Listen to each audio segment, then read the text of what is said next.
So, hello guys! Kumusta kayong lahat guys? Sana ay nasa mabuti kayong kalagayan. Okay, so ayan. Nagpapakulo ako ng tubig ngayon. Okay, so ayan, nagpapakulo na no. Kasi guys, ito yung lulutuin ko ngayon. Nakita niyo ba yan? Yan ay longganisa. Pampangas best yan. Okay? I-slice ko siya ng pa-circle kasi gusto ko yung maiba na naman yung itsura. Yan na nga guys, no? Malapit na siyang kumulo. No? Pag ganyan na siya guys, ilagay nyo yung sibuyas. Okay? Lagay nyo yung sibuyas.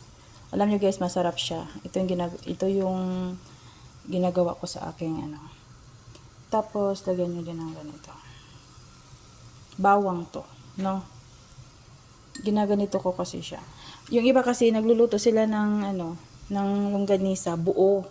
Ako naman guys, ayoko ng buo. Gusto ko yung nakaslice na siya. Yung ganito na, oh. In-slice ko na to. Matigas to kasi kanina eh. Kasi naka-freezer to. So, ngayon, ganito na siya.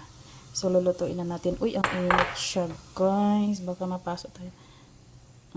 Hindi pa ata nahuhulog. Uy! Gising! Ala, hindi nahuhulog. Uy! Uy! Uy! Parang nahihiya ata sila. Huwag kayong mahiya, guys. Ay! Lumambot na kasi. Hala, lumambot na pala to. Ano na kayang itsura nito? Kasi every time kasi nagluto ko ng ganisa, matigas pa. Ngayon kasi, napabayaan ko kasi to kasi may bisita. So ngayon, lumambot na siya. Ano na kayong itsura nito? Baka hindi na to circle mamaya pagkaluto. No, kasi lumambot eh. Kanina, tigas-tigas nito eh. Kasi galing sa freezer. Agoy, nasira. Ayun, nasira na siya. Ala. Pero it's... So, ayan guys. Kumukulo siya. So, istorbohin muna natin. Istorbohin muna natin yung pagkulo. Tingnan ko siya. Gusto ko siyang pagmasdan yung pagkulo niya, no? Kasi tingnan ko kung ano yung itsura ng nagkadikit-dikit dito. Sobra nilang close, guys. Ayaw nilang maghihiwalay. Ayaw nilang maghiwalay, oh. Oy. Gusto ko kasi isa-isa kayo, guys. Isa-isa kayo, guys. Gusto ko kasi yung ano, naghihiwalay sila. Ayan.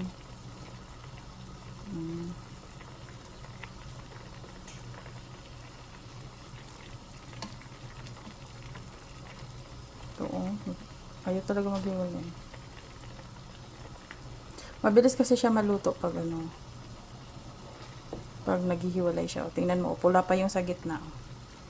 Namumula kasi ang gitna guys pag hindi siya nahiwalay. O, kita nyo yun, pula. So it means hindi pa siya luto. So kailangan nilang maghihiwalay dyan. Okay. Yan, o.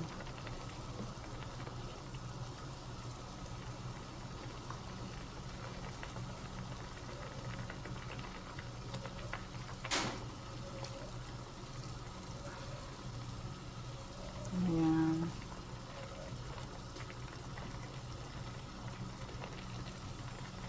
So, ayan guys, no, luto na yan siya. May tubig na lang yan siyang naiiwan konti dyan, oh. So, pag ganito na siya guys, nagpapainit ako sa kabilang kalha. Kalha? Ano yan? Yun na. Basta, tapos ito guys, ito ay butter. Lagyan ko siya ng butter dito. No. Okay. Sandali lang.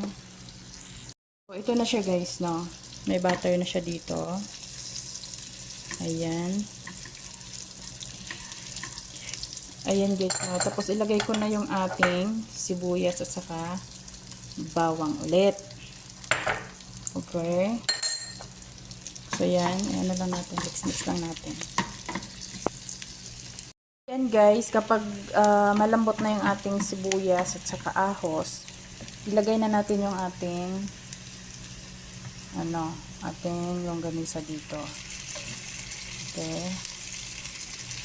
Yan na siya. So, lipat bahay sila dito. Okay. Lipat. Lipat. So, yan. Lilipat natin sila. No? From there to here. Okay, ganyan ako magluto ng longganisa, guys. Masarap siya. Parang ginisang longganisa sa butter. Okay. Okay, guys, oh. Tingnan nyo, oh. Ganito na siya. Ginisa ko na siya sa butter. So, masarap. Longganisang ginisa sa butter. Tama, ganyan pala yung aking i-title, no? So, pwede nyo siyang i-try, guys. Masarap. Alam mo yung tubig na naiwan doon sa pinaglutuan ng longganisa, itapon yun na yun. Kasi yun ay pinagsawaan na. Joke. Ito yun ay, ano, doon na nalagay yung mga ano-ano ng karne, no? So, tanggalin yun. Itanggalin natin yung tubig. Huwag natin ano dito, isama. So, ihiwalay natin siya. Kasi hindi sila friendly.